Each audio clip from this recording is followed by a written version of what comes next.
Genesis chapter 39, King James Version. And Joseph was brought down to Egypt, and Potiphar, an officer of Pharaoh, captain of the guard, an Egyptian, bought him at the hands of the Ishmaelites, which had brought him down thither.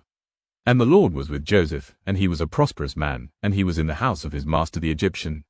And his master saw that the Lord was with him, and that the Lord made all that he did to prosper in his hand.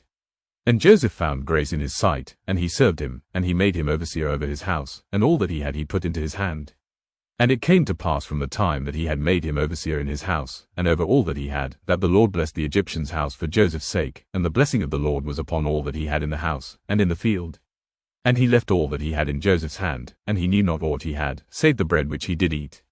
And Joseph was a goodly person, and well favored. And it came to pass after these things, that his master's wife cast her eyes upon Joseph, and she said, Lie with me. But he refused, and said unto his master's wife, Behold, my master wotteth not what is with me in the house, and he hath committed all that he hath to my hand. There is none greater in this house than I, neither hath he kept back anything from me but thee, because thou art his wife. How then can I do this great wickedness, and sin against God? And it came to pass, as she spake to Joseph day by day, that he hearkened not unto her, to lie by her, or to be with her. And it came to pass about this time, that Joseph went into the house to do his business, and there was none of the men of the house there within. And she caught him by his garment, saying, Lie with me. And he left his garment in her hand, and fled, and got him out.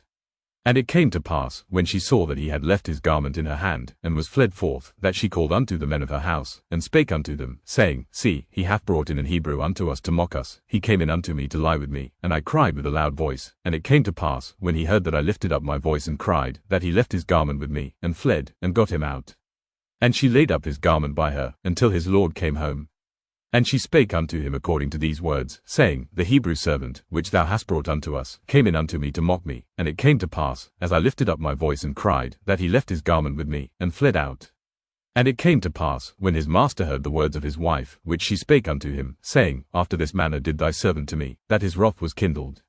And Joseph's master took him, and put him into the prison, a place where the king's prisoners were bound, and he was there in the prison. But the Lord was with Joseph, and showed him mercy, and gave him favor in the sight of the keeper of the prison. And the keeper of the prison committed to Joseph's hand all the prisoners that were in the prison, and whatsoever they did there, he was the doer of it. The keeper of the prison looked not to anything that was under his hand, because the Lord was with him, and that which he did, the Lord made it to prosper.